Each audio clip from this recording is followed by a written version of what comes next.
Let's say you have two very similar stocks, such as Coca-Cola and Pepsi. For the most part, they're going to trade right alongside each other until they don't. Sometimes these sector stocks will split apart. This is called sector divergence, and it provides an opportunity to make money. This is actually happening right now. We are looking at the Coca-Cola bar chart on the daily time frame here, and this purple line is the Pepsi chart overlaid. And you'll notice how, like I mentioned, almost always these stocks in the same sector are pretty much going to follow each other. However, right now, Pepsi is down big while Coca-Cola is going up strong. So how does that provide an opportunity for us as active traders to capitalize?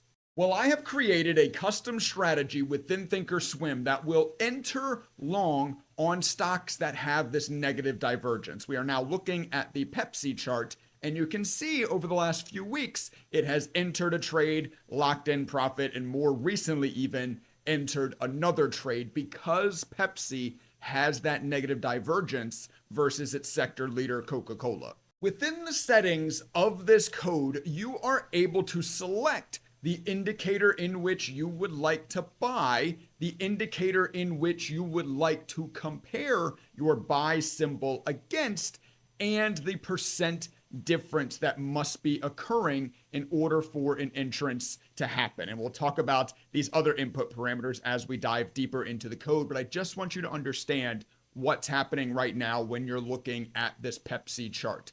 When Pepsi has its percent change based off of the current price versus the average price over the last 30 days, when that is more than negative 3%. So when it is 3% lower than that same percent change equation for Coca-Cola, then this stock is being bought by the strategy. So essentially, when Pepsi is moving down more than 3% versus Coca-Cola over the last 30 bars, the strategy will enter. This premise is called pairs trading. It's something that multi-billion-dollar hedge funds have been doing for decades because it's almost the only time in the stock market that you get a real objective look at what a ticker should be doing, right? There's all kinds of analyst forecast and expectations and other bullcrap out there, but when comparing stocks within the same sector, that is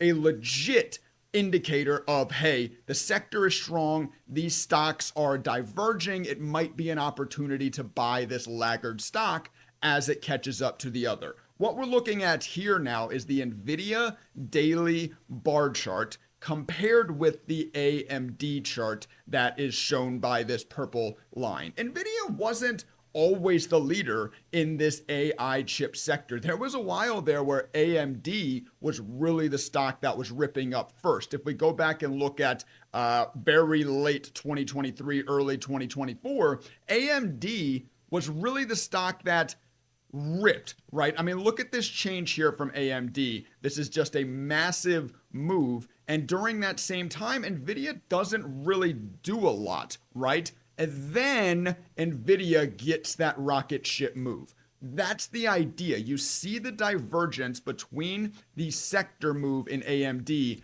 versus Nvidia, and you can get an idea, okay, hey, Nvidia is a laggard. There's a good chance that this thing is going to catch up with the rest of the sector.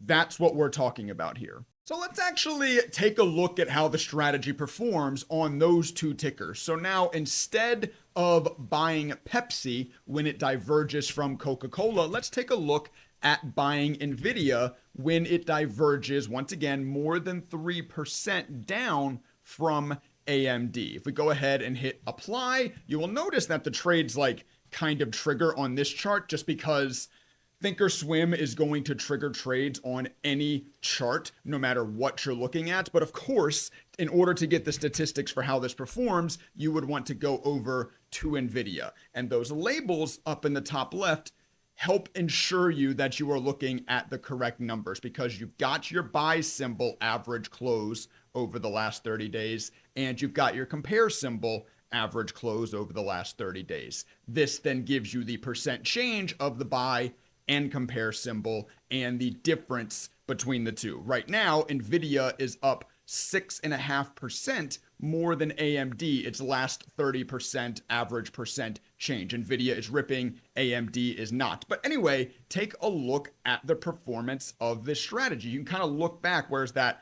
October, kind of December 2023 area I was talking about, is pretty much these trades right here. This is essentially where I was talking about how AMD was taking off and sort of leaving Nvidia behind. Well, you can see now on the strategy where Nvidia was when it was diverging from AMD. And that doesn't even always mean like dipping really hard, right? Actually, in these two cases here, Nvidia was pretty green into the buy. It's just that AMD was ripping even harder. So it was like, hey, let's try to catch up to that thing. This sector's diverging. So the strategies were entering Nvidia. And once again, you can look at the performance of this thing just performing extremely well, even getting some recent sort of dips, even with Nvidia's strength. It was sort of chopping, I guess, while AMD was doing okay. If we go look at the AMD chart, actually, let me turn off this comparison. Let's go look at the AMD chart. You can sort of see how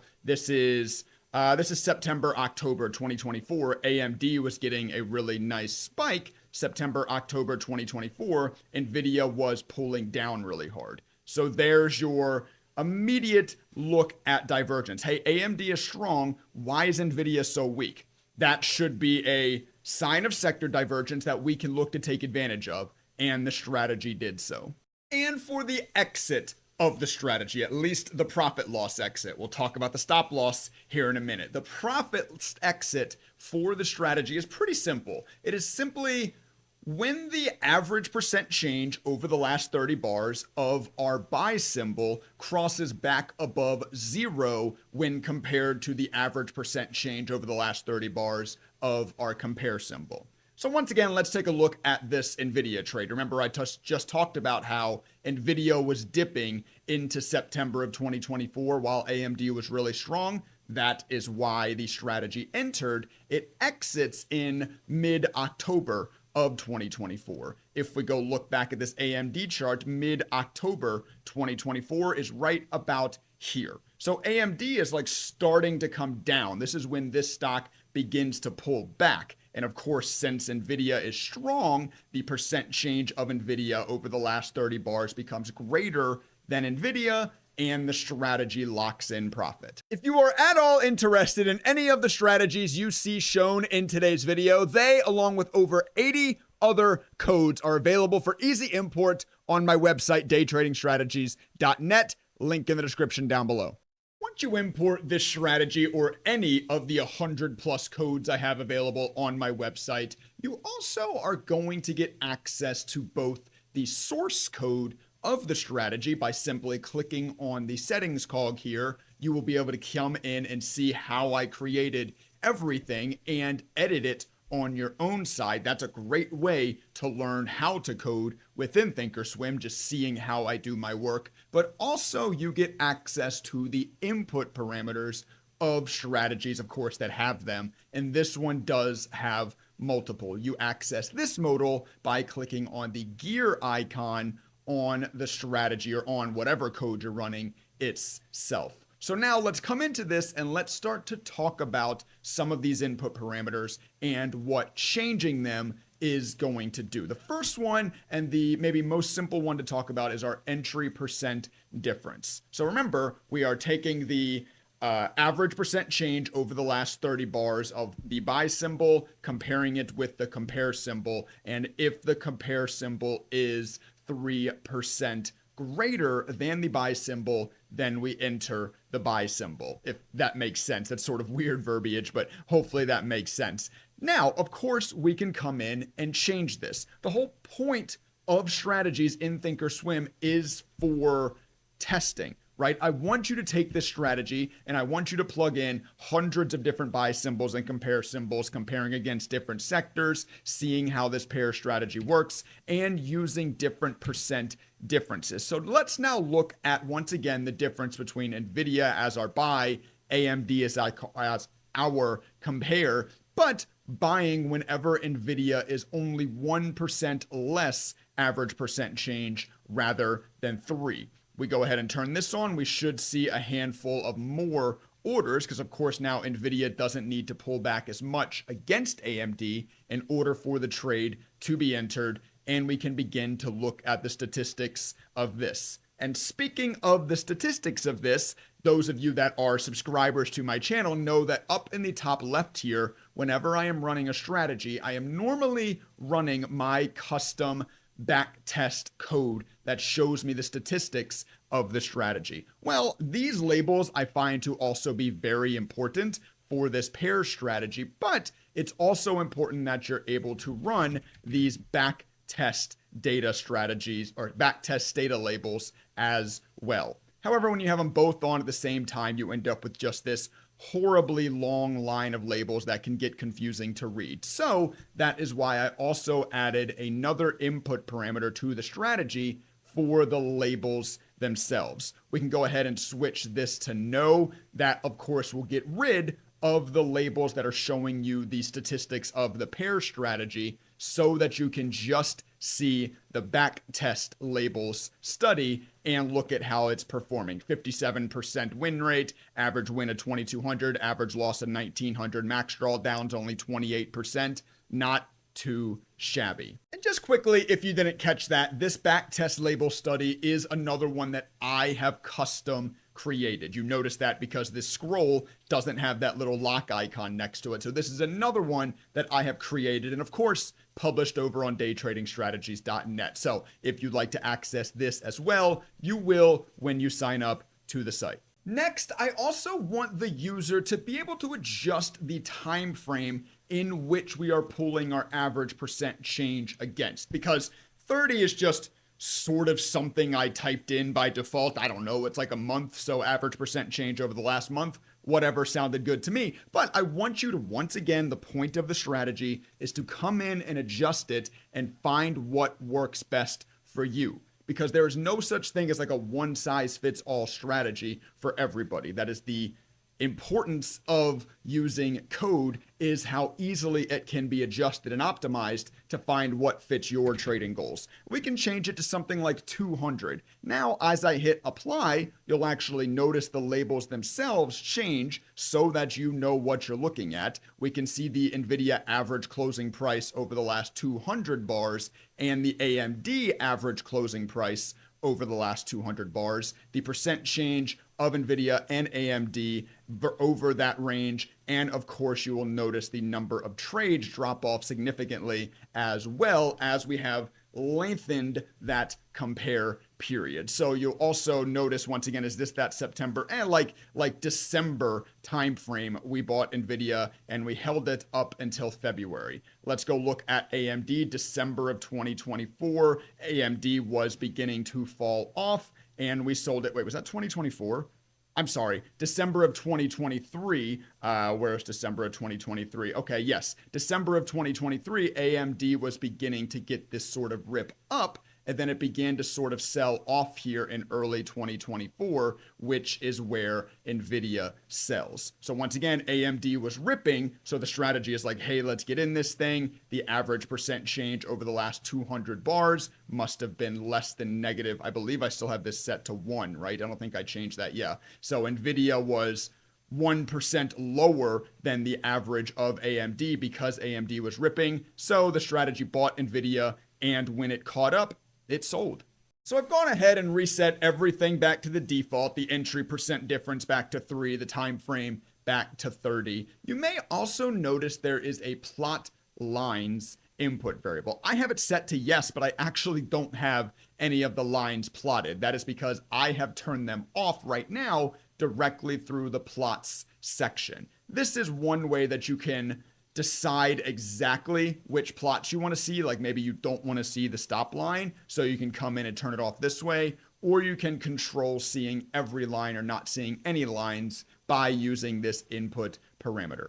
Anyway, let me get the lines turned on and let's begin to talk about what we see here. Essentially, the green line is the percent difference subtracted from the closing price that we are looking to enter our trade, right? So I have the percent difference set right now to -3. So this green line represents the average percent difference from the current close of NVIDIA subtracted by the average percent difference of AMD. And it represents where that would enter into the -3% territory. Essentially, if you close below this green line, you are going to enter a trade. The red line represents the same equation, except for where the buy symbol would cross back above 0 on the compare symbol. So essentially, when you close above this red line, you are going to exit the trade. Hopefully that makes sense. If the whole equation part didn't make sense, just understand when you close below the green line, you enter. When you close above the red line, you exit. An easy way to showcase this, let's make it, instead of 3% entry percent difference, let's make it 10%. And as I hit apply, you'll notice not only do the trades change, of course, but also that green line sort of moves down by roughly 7%, right? Because that is now where you would be looking to enter trades based on the divergence you're looking for the entrance condition to be true. Now let's talk about the stop loss of the strategy, which is represented by the yellow plot line on the chart. The stop loss actually has nothing to do with these percent change calculations. For the stop loss, I have used the average true range, which is an indicator that I have, of course, turned on at the bottom of the chart here. You don't normally need to run this because of the plot line. It makes it nice and obvious, but I just want to turn it on right now for the explanation. So where you're going to get stopped out is your entry price minus average true range value times 2. By default, it is times 2. Now, you may have noticed there is an input parameter so that you can change that. For example, if I change this to 3, you should notice all these yellow lines move down quite a bit, right? And they do, and you actually didn't get stopped out of that one trade. So that is, once again, another way that you can very easily customize, test, and optimize the strategy so that you find what works best for you. Anyway, if of course you close below that level in which your entry price minus the average true range value, which, by the way, if you don't know what this indicator is measuring, is just the average distance from high and low over the last 14 candles. I find this to be a great way to objectify a stop loss because it adjusts for every single stock, right? If a stock is more volatile, it gives you more room to the downside because, hey, it might just be normal volatility. It might not actually be that bearish of a move. You have to give more volatile stocks more room to expand. And if it's not a very volatile stock, then you don't want to give it as much room to go to the downside, right? You know it's not volatile, so when it starts moving down, it's more likely to be a real bear move rather than just some random volatility that is natural within that ticker. So I enjoy using the ATR for stop losses. But anyway, that is how that is set up, and that is how you can adjust it.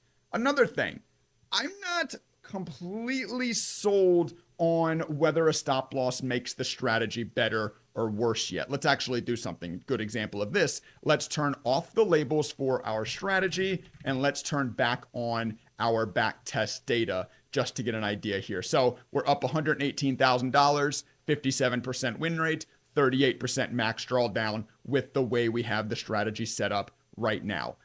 If you want to test not having a stop loss, it depends on your trading goals. It depends on the type of trader you are. It depends on the size that you're willing to put into a strategy like this, whether you necessarily need a stop or you don't need a stop. You can test, hey, what happens with the strategy if we don't have a stop loss? Down here in the orders section of the strategy, you can disable the stop. And if you disable the stop, you probably also want to turn off the stop line just because there's no point, right? And now if we run this, you'll see up $120,000, win percentage jumps up to 64, max drawdown drops down 5% actually to negative 33%. So removing the stop loss actually reduced the max drawdown because we have one more trade, right? So the profit is larger, so the max drawdown percent goes down. Anyway, though, I don't have a good answer for that. And there's probably not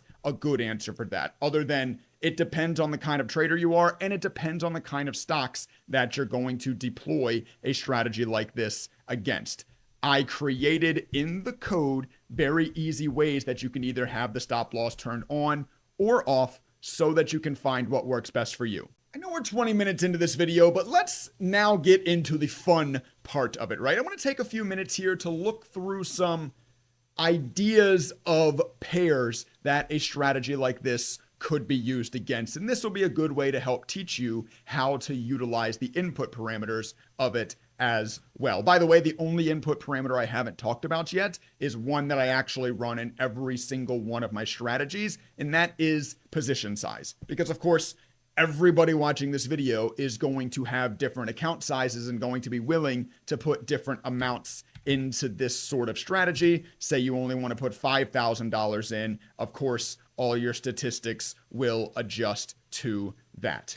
Anyway, let's go ahead now and let's take a look at some different pairs. So I want to take a look at Target and Walmart. Walmart typically tends to be the leader in that sort of sector. So let's make Target our buy symbol, and let's buy when it diverges more than 3% average over the last 30 bars from Walmart. Also, I have turned back on the stop loss order, just so you're aware of that. I'm going to keep my labels turned off for the strategy so that we can see our backtest label statistics. So let's go ahead and apply this. And of course, we would want to hop over to the target chart to get an idea of how this is working. As you can see, looks to be working very, very nicely. When Target diverges down away from Walmart, the strategy is entering, and when Target bounces back up and gets percent change over the last 30 bars greater than Walmart, the strategy is exiting, of course, also getting stopped out where required. $84,000 up on a 62% win rate and only an 18% max drawdown, which is really nice to see. And of course, these aren't necessarily the most volatile names in the market. I mean, it's Target and Walmart, two huge market capitalization companies. So something else I would test with a pair like this is, well, let's lower the percent difference required in order for entry. Once again, they're just not that volatile. So let's make it so that Target only needs to be 1% less over the last 30 days than Walmart to enter. From 119,000 and a 13% max drawdown, we go to 134,000 and only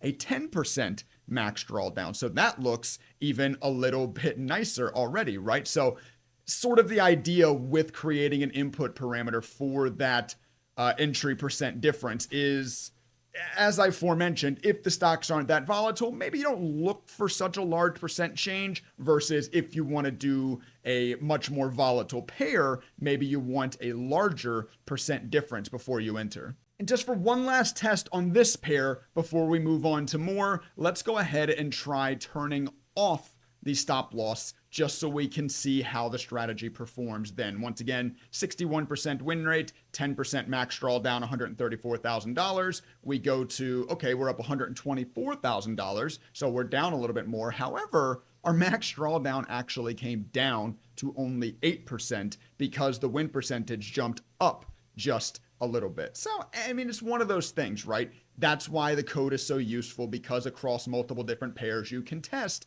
whether you want to have the stop loss on or off. Of course, when the stop loss is off, when you lose, you get smacked a little bit harder, but you lose less often. So it's, what are your trading goals? What type of trader are you? What would you rather trade? So with everything turned back to default, the entry percent difference being back to 3, the stop loss being turned back on, let's try taking a look at buying Apple when it diverges from Microsoft. Of course, those are like the number 1 and 2 largest market capitalization companies in the world, and they just so happen to be just about in the exact same sector. So it should be meaningful when Apple diverges from Microsoft. Of course, we want to go ahead and flip over to the Apple chart and begin to take a look at this. So looks very nice and profitable, $77,000, 56% win rate, a little bit lower, and the max drawdown is at 25%.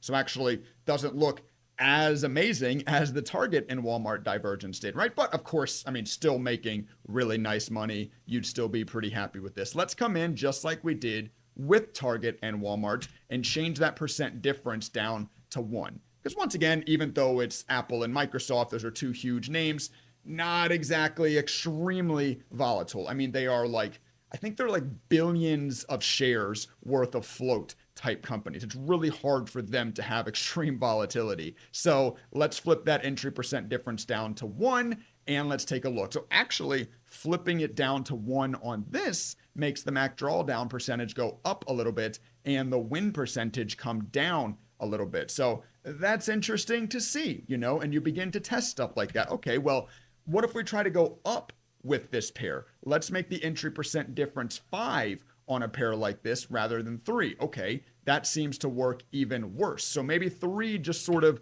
is that nice spot for a pair like this. Maybe we try to do something else instead. Let's make the stop multiple 3 instead of 2. If we go ahead and run this, let's see what happens. Okay, that makes the max drawdown.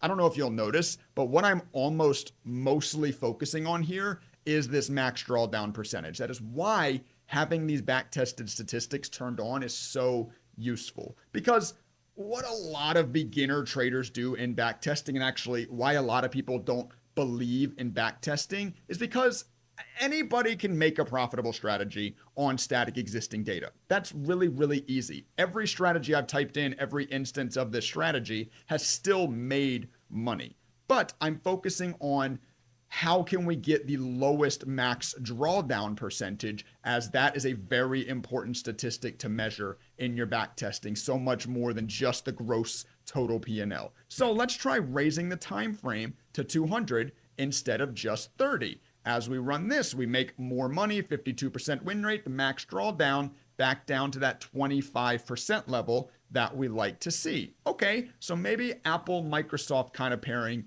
you want to run on a larger time frame or something like that, just to test quickly. What if we turn off the stop loss and the max drawdown percentage jumps up a little bit, the total P&L comes down. So maybe having the stop loss on, not a bad idea. But and we're gonna run some more pairs here, and I won't do us full of a in-depth sort of back test like that on every other pair we're gonna cover, but you can begin to see an idea now of what I'm looking at when I'm using my codes to backtest to sort of optimize and find what works best for each and every pair that I'm going to want to trade, because each and every pair is probably going to be a little bit different. Obviously, every sector moves a little bit differently. Every stock moves a little bit differently. You want to find the right relationship between the two that you are looking for that is going to translate the best for you into real live trading. So with everything sort of reset back to normal here on my input parameters, let's take a look at a real fun pairing. I'm going to buy GameStop when it differs from AMC. You might think that, you know, a physical video game store and a movie theater aren't exactly in the same sector, but since those two stocks really blew up at the same time in 2021, I believe it was, I think they've sort of been attached at the hip ever since. They've sort of been tracking each other's moves ever since. So let's go take a look. Of course, on this one, our plot lines for the percent change is wicked. They are very crazy looking because they are going to be very different percent changes. Both of these stocks are much more volatile, but take a look at the statistics and look here. This is where it was like real fun, right? In 2021, when these stocks were ridiculously volatile, could have been a very good time to make use of a study like this, a strategy like this. And actually, I'm going to come in and turn off my plot lines.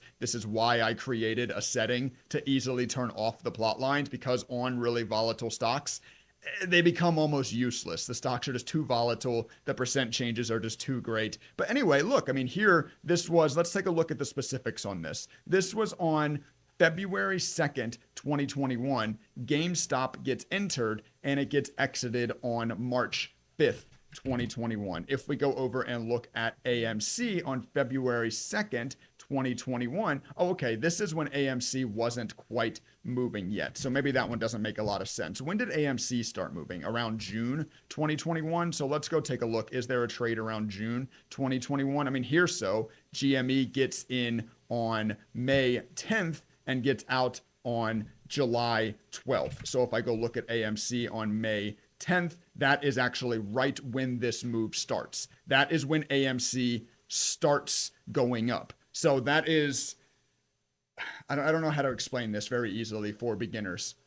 When they don't, I don't know, stocks don't necessarily always have to be in the same sector to move together. This is called, let's go with the word like volatility pairing. Because GameStop a couple months earlier had that huge, massive short squeeze, when AMC also begins to go through its own short squeeze, GameStop, the stock that did it before, is going to see a sympathy move. They are going to begin to move together because they are sharing similar volatile stories. So when AMC begins ripping up here in May of 2021, it's not that bad of an idea to go look at a pair strategy like this and go stab GameStop. Then, of course, when AMC gets crushed, GameStop, of course, also gets out. But by that time, you have made, how much did you lock in on this trade? I mean, you locked in, I think that says, 37 something percent on this trade, just playing a sympathy with GameStop and AMC. And that's not to mention that at one point you were up 143%. So, maybe you can tweak the exit strategy or use your own exit strategies on a strategy like this as well. But I mean, that's another sort of maybe level 2 explanation of sympathy plays. They don't always have to be in the exact same sector, and you can still utilize a pair strategy like this one to take advantage of volatile sympathy moves as well. Pairs trading is a strategy that hedge funds have used for decades. And what I've attempted to do is create the most customizable one possible in ThinkorSwim so that you can begin to build out your own statistical evidence for when you should be entering certain pairs in order to hopefully help you make a better trader. Hopefully this strategy looks interesting to you. If it does, once again, it along with over 110 other custom ThinkorSwim codes are available for easy import over on my website, daytradingstrategies.net. And you can get signed up today for only $35 a month. I have it set up as a subscription because I am always adding and updating new codes to the website. You can, of course, cancel at any time with just 3 mouse clicks under the My Account tab. So I'm not like trying to sneakily lock you in or anything like that. If you just like to sign up, download the codes available, then unsubscribe, that's also perfectly fine. But basically, do you think what I showcased to you today could help you make an extra $35 over the course of your trading career? I don't see how that answer is no, but of course you have to answer it for yourself. So day trading strategies will be linked in the description down below. Click on the link, go read the reviews, decide if it's something that could help accelerate your trading journey. Like if you learned something, subscribe to the channel down below if you would like to continue learning for free. And with all that being said, I'll catch you on the next one.